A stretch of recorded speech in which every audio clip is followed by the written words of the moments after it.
switching it up again for this video. It'll be a bit of a mix until I figure out how I want my setup to be. I now have my writing desk here, which is fantastic, but it's kind of in the way now, so work in progress. Thank you for bearing with me. I'm Quinn. I write queer fairy tales, and this is my April wrap-up. Since I was moving clear across the country, as you might imagine, I don't really have a whole lot to report, but I did find my way into like junior graphic novels, so like little comics.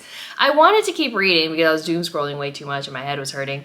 And I'm like, well, what can I read right now? What do I have capacity for in the middle of all this just chaos? So what I did read for the month of April is actually just a bunch of really cutesy comics and little graphic novels, and they were so healing and so cute, and honestly exactly what my tired old soul, more than usually tired, extra tired old soul needed. So let's go through them. I don't have any of these because I checked them all out on Hoopla, I guess, or physically at my library, just, you know, depending on the situation. But this is what I read. I actually wrote them down, and I'm like trying to sit back, trying to get comfy, y'all, because I'm still not used to recording sitting. So, but I don't want to, okay, sidebar, I don't want to record standing because otherwise I'd be up against like a blank wall, and I like recording my books, even though it's a little stack. We'll figure it out. I'm kind of working through this. Okay, first and foremost, I read the Tea Dragon Society. I hope I'm the last one to this party because the Tea Dragon Society is the coziest, cutest, sweetest, most healing literature I have read in a while, with good logic. I mean, it's for kids. Anyways, so we have the Tea Dragon Society, we have the Tea Dragon Tapestry, and the Tea Dragon Festival.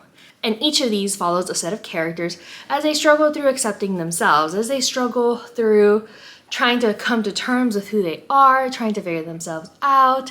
Do I want to be an apprentice? Do I want to just raise tea dragons and abandon my life as a really famous priestess? And they all have really nurturing, beautiful support structures. There's never a moment where the support system, whether the support system for an adult who is dealing with paralysis and disabilities, whether it's a support system for a child who's figuring out, am I good enough to become the apprentice of this really well-known, famous figure? Am I good enough to follow my mother's footsteps? Am I good enough for my gods now that I've stepped away from what I was supposed to do, and who am I now? There was never a moment where any of these support structures for any of these people was antagonistic, was mocking. They didn't mock them. It was a very safe, that's the word, it was a very safe space for everyone to question themselves, question their purpose, and question who they want to be. And it was extremely encouraging. The character that has to deal with a new disability wasn't always disabled.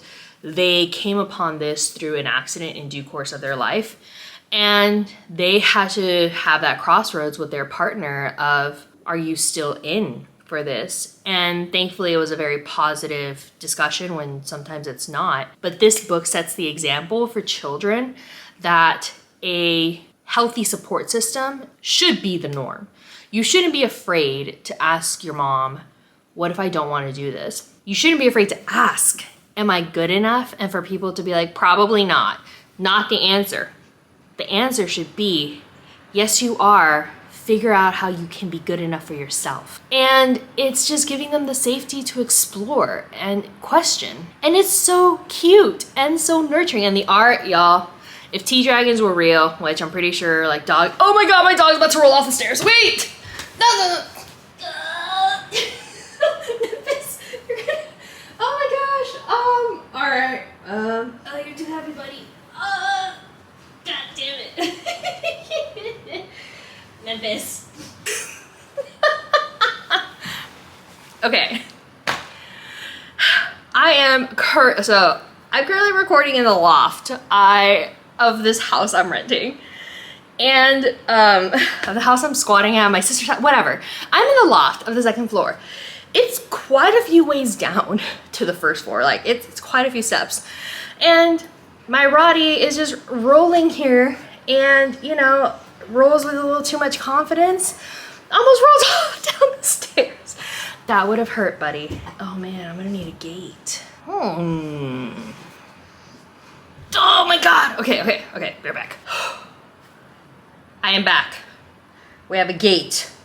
I don't know how sturdy that is, but at least it will stop him from like half his body just like flopping over. Come on, bitch, leave it alone. Go lay down. Don't be a jerk. Come on, go lay down. Okay.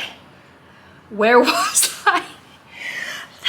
That would have been difficult. My little corgi actually is at the vet this morning, so we do not need another vet visit. Anyways, back to the matter at hand. We're all safe. The Tea Dragon Society. Absolutely love it. Absolutely adore it. I am actually reading everything by Kay O'Neill. Just everything by whatever they write. Anything they've written, I'm there. So super excited. Really enjoyed it. Highly recommend it. I really hope I am the last one to this party and that everybody except me has already read it. The next book I finished was Crumbs. So this graphic novel is so cute. I picked it up because of how cutesy the art is, because it doesn't have, you know, the toxic representation of everybody being like a lithe, beautiful little twig, little stick of bamboo. Beautiful as well, but so are other shapes and sizes. And this book had it had a good representation. So I'm just like, hey, pick it up, let's see what happens. Crumbs actually tackles some pretty heavy subjects. And I was really shocked at the mature way that this handled normal life events. This story follows two, I'm guessing like university age kids, older high school kids, as they try to pursue their dream. And it follows them through the disappointment. It follows them through the fear. It follows them through the self-doubt. It follows them as they realize it's not everything they thought it would be, and how to handle that disappointment, not only with yourself, but how not to let that negativity influence your relationships, how to be healthy and vulnerable when you're feeling disappointments, and not being afraid of saying, I don't know if this is actually what I want. And ultimately, these kids, I'm not paranoid about my dog, and ultimately these kids have to decide, is their dream worth leaving what they know and love behind? And it was extremely beautiful to see that. It gave kids the permission to say, this makes me happy, even though it means leaving everyone behind, and nobody demonized them for it. It was logical that their future would require tough decisions. It was logical that they were supposed to make sacrifices for what they love and what they want to do, because each of these kids want something that's difficult to attain. I was really surprised at how maturely all of this is handled. And of course you get like the lovely happily ever after, but it was a chunky comic and it was really well done. So really happy I got that one.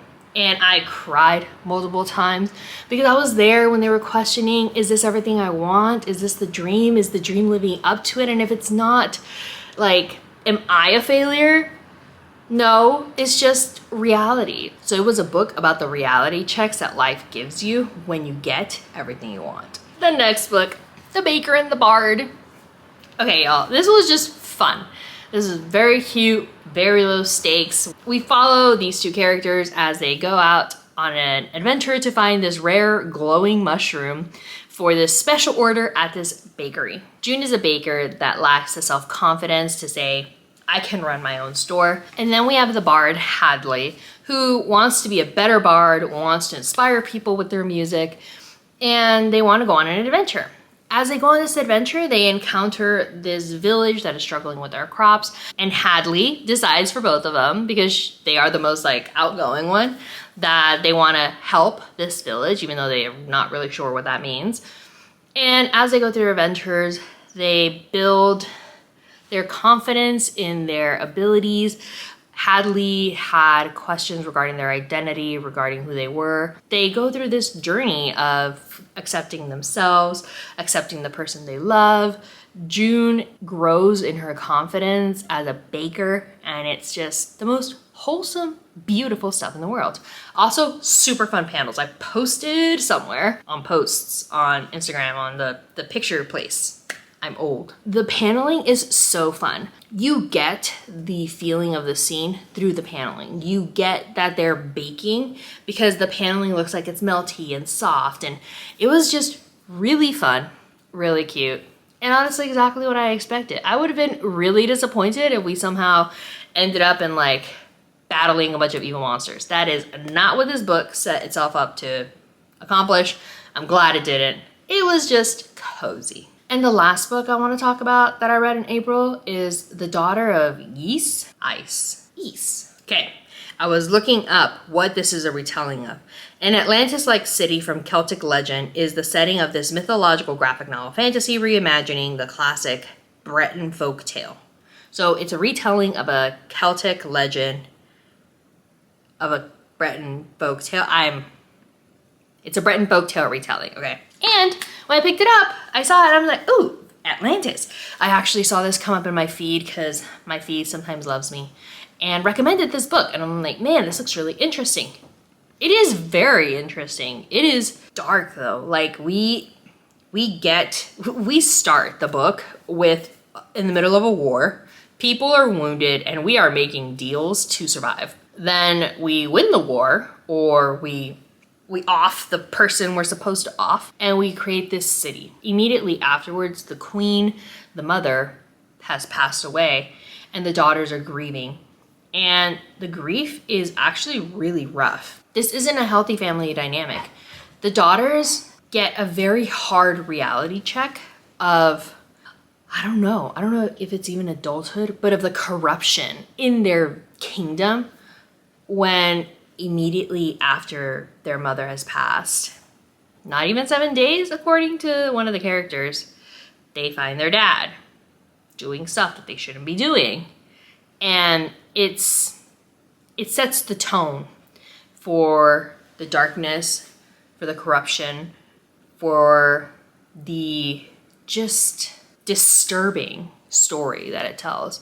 The art is really well done. The art is beautiful. I actually didn't expect it to turn out the way it did. I actually expected the sisters to have like switched places. It's a dark story and it doesn't exactly have a conventional ending. It has a very realistic, true ending, which I love. But when I saw that this was like straight up middle grade, no, it's not. Proceed with caution. I would never give this to like a 9 or a 10-year-old. There's a lot of sex, there's a lot of violence, there's a lot of violent bedroom activities, there's difficult decisions, there's corruption, there's heartbreak, there's just betrayal in the areas that you just don't want to be betrayed in. You don't want to be disappointed by your parent this way. You don't want to question if your mother was happy after all of this when you realize how much this kingdom has cost. And then you see the path that one of the sisters follows and you ask yourself, is this what the mother did? Is this how she maintained it? Or is this because the magic is diluted and the daughter doesn't have as much magic as the mother? It was really dark, really good, but real creepy. So I would not recommend this for a kid. Highly recommend it for a good high school grade individual, but maybe not a child. Okay, that's all I read in April. I tried starting some audiobooks, but the move got really hectic.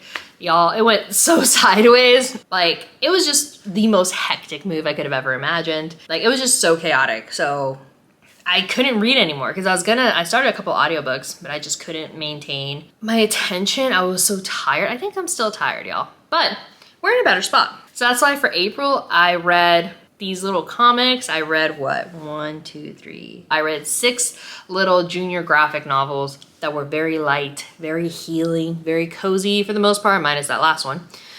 And it's exactly what I needed. I needed to be told it's okay to take your time.